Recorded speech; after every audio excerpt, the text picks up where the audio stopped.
जो लोग मेरी यात्रा के ऊपर कहीं क्वेश्चन मार्क लगा रहे थे, आज लोगों ने उनके राजनीतिक कैरियर के ऊपर क्वेश्चन मार्क लगाने का काम किया है।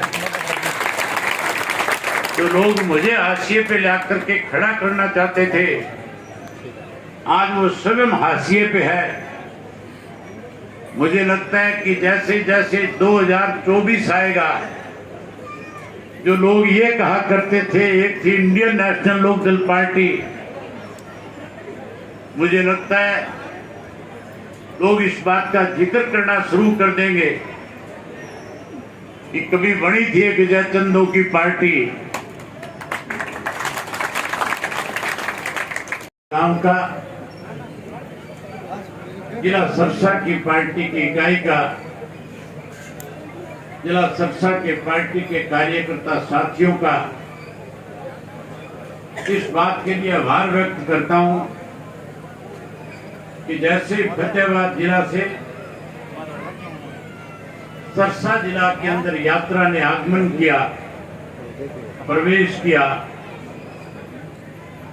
सरसा जिला के पार्टी के सभी साथियों ने बड़ी संख्या में इकट्ठा होकर के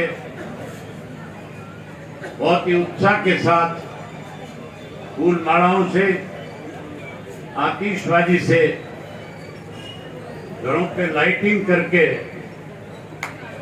गगनभेदी नारे लगा करके जो आपने यात्रा का स्वागत किया, अभिनंदन किया, इसके लिए मैं आप सबका बहुत बहुत आभारी हूं। मैं प्रेस के साथियों से एक बात कहना चाहूंगा, आज जब आप इस यात्रा को अपने सोशल मीडिया के माध्यम से, इलेक्ट्रॉनिक मीडिया के माध्यम से और सुबह प्रिंट मीडिया के माध्यम से पूरे प्रदेश के लोगों को आज की इस यात्रा के स्वागत की जब जानकारी दोगे,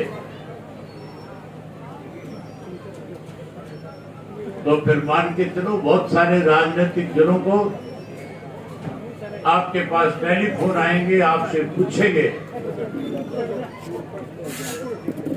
कि क्या सही मायने में इतना बड़ा परिवर्तन है। आज जो उत्साह आप लोगों ने दिखाया, जो मैसेज पूरे हरियाणा प्रदेश के लोगों ने आपने दिया, मैं एक बात दावे के साथ कह सकता हूं कि जैसे चौधरी देवीलाल जी ने सन 1986 के अंदर हिसार से अपनी यात्रा शुरू करी थी न्याय युद्ध के नाम से, उस वक्त भी प्रदेश में इस किस्म के हालात थे। प्रदेश के अंदर कांग्रेस पार्टी की सरकार हुआ करती थी, राजीव गांधी इस देश के प्रधानमंत्री होते थे, राजीव लोंगोवाल नाम का एक समझौता हुआ था और उस समझौते के अंदर हरियाणा की अनदेखी की जा रही थी। हरियाणा के लोगों के साथ विश्वासघात किया जा रहा था। प्रदेश का मुख्यमंत्री केवल अपनी कुर्सी बचाने के लिए हरियाणा प्रदेश को गिरवी रखने का काम कर रहा था। उस वक्त भी हरियाणा प्रदेश के लोग परेशान थे, दुखी थे और चौधरी देवीलाल ने वो न्याय यात्रा इसीलिए शुरू करी थी कि हरियाणा के साथ हो रहे अन्याय को न्याय में बदला जाए, लोगों के साथ न्याय कराया जाए। हिसार से जब यात्रा शुरू करी थी तो बहुत सारे राजनीतिक दल जो उस वक्त के हमारे विरोधी थे, उन्होंने कटाक्ष किए थे और कहा था कि चौधरी देवीलाल की यात्रा समाप्त हो जाएगी, फैल हो जाएगी, चौधरी देवीलाल राजनीतिक तौर पे खत्म हो जाएंगे। लेकिन 86 से जब सन 1987 आया, जून का महीना, चुनाव आए और चुनाव के नतीजे आए, तो जो लोग कटाक्ष किया करते थे, कहते थे पार्टी खत्म हो जाएगी, सन 1987 में चौधरी देवीलाल ने 85 सीट जीत करके न केवल उनका मुंह बंद करने का काम किया था, बल्कि पूरे देश को एक मैसेज दे दिया था कि केवल हरियाणा में बदलाव नहीं, देश में बदलाव आएगा।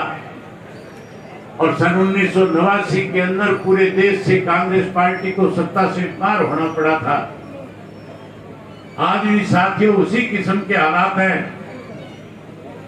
आज भी हरियाणा प्रदेश का बच्चा बच्चा इस सरकार से दुखी है, परेशान है, बदलाव चाहता है। आज हर व्यक्ति की सोच है इस प्रदेश को जो लोग दोनों हाथों से लूटने में लगे हुए हैं, ये सत्ता से बाहर हों, तो मेरे वर्ग के लोग सत्ता पे काबिज हों, ताकि आने वाले समय में फिर से चौधरी देवीलाल की नीतियों को लागू करके इस प्रदेश को आगे बढ़ाया जा सके। जब मैंने ये यात्रा शुरू करी थी, हजारों लोग जो सिंगारगाम में उपस्थित थे। चौधरी ओम प्रकाश चौटाला जब इस यात्रा को हरी झंडी देकर के रवाना कर रहे थे, एक तरफ हजारों लोग यात्रा का समर्थन कर रहे थे, दूसरी तरफ भाजपा के, जसपा के, कांग्रेस के लोग जो है प्रेस के माध्यम से ये मैसेज प्रदेश में देना चाह रहे थे कि यात्रा विफल हो जाएगी, यात्रा चल नहीं पाएगी। कईयों ने तो यहां तक भी कहा था कि 4300 किलोमीटर का सफर तो दूर की बात है, 43 किलोमीटर नहीं चल पाएंगे। आज मैं उन साथियों को प्रेस के माध्यम से एक बात बता देना चाहता हूं।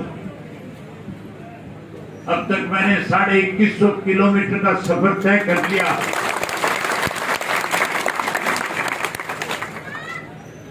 बावन विधानसभा क्षेत्र भी पूरे हो गए हैं। 12 जिलों में जाकर के आया हूं, लाखों लोगों से मिलकर के आया हूं। जो लोग मेरी यात्रा के ऊपर कहीं क्वेश्चन मार्क लगा रहे थे, आज लोगों ने उनके राजनीतिक कैरियर के ऊपर क्वेश्चन मार्क लगाने का काम किया है। जो लोग मुझे हाशिए पे ला करके खड़ा करना चाहते थे, आज वो स्वयं हाशिए पे है। मुझे लगता है कि जैसे जैसे 2024 आएगा, जो लोग ये कहा करते थे, एक थी इंडियन नेशनल लोकदल पार्टी, मुझे लगता है लोग इस बात का जिक्र करना शुरू कर देंगे कि कभी बनी थी एक विजय चंदो की पार्टी। इन लोगों ने आप लोगों के साथ धोखा किया, जिन लोगों ने प्रदेश के लोगों के साथ राजनीतिक खिलवाड़ किया, आज उन लोगों का भविष्य अंधकार में है। आज मैं जहां 2100-2150 किलोमीटर का सफर तय करके आया हूं, वहीं साथियों 1000 से ज्यादा गांव के लोगों के रूबरू होकर के भी आया हूं। जहां 1000 से ज्यादा गांव के लोगों से मिला, 12 डिस्ट्रिक्ट हेडक्वार्टर पे जाकर के आया हूं, शहर और कस्बे के लोगों से मिला हूं। मैंने लोगों के बीच में भाषण देने की बजाय सीधे सीधे उनके साथ संवाद किया, बातचीत करी। मैंने उनसे खुल करके पूछा कि आज की मौजूदा सरकार में किस किस्म के हालात हैं।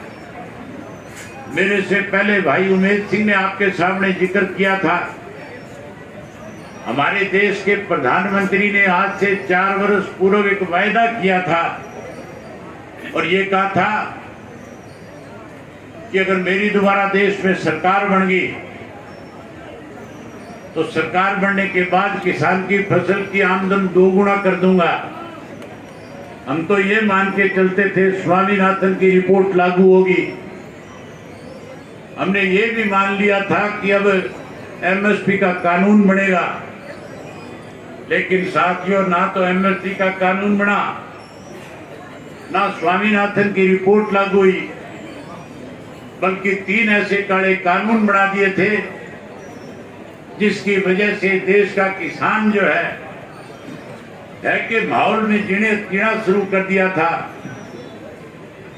बधाई देता हूं पंजाब के, राजस्थान के, मध्य प्रदेश, उत्तर प्रदेश और हरियाणा के किसान को कि जिन्होंने अपना घर बार, परिवार, खेत, बच्चे सब छोड़ करके देश के प्रधानमंत्री को खुली चुनौती देते हुए कहा था कि या तो काले कानून वापिस ले लो, अन्यथा देश के किसान के आंदोलन का सामना करना पड़ेगा।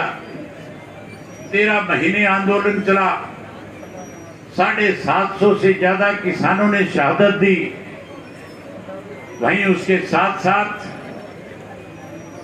जहां इस बात को लेकर के बारी बारी वहां डिमांड उठती थी कि कोई भी राजनीतिक दल का व्यक्ति हमारे बीच में अगर इस आंदोलन का हिस्सा बनना चाहता है तो पहले राजनीति से इस्तीफा दे करके, राजनीति से ऊपर उठ करके हमारे बीच में आए, फिर आकर के हमें समर्थन दे। मैं भी अपने हजारों साथियों के साथ उस आंदोलन को समर्थन देने के लिए गया था। और जब समर्थन देने गया तो जो किसान नेता थे उन्होंने मेरे सामने भी इस तरह की बात रखी कि आज चौधरी देवीलाल हमारे बीच में होते तो इस आंदोलन की रूपरेखा अलग होती है, आंदोलन और तरह से मजबूत होता। मैंने उनसे कहा था मैं तुम्हारी मंशा को समझता हूं, लेकिन मैं अपने हलके के लोगों के साथ विचार विमर्श करूंगा। मैं आपकी राय लोगों के बीच में रखूंगा। और मैंने सीधा उस टीकरी के बॉर्डर से आकर के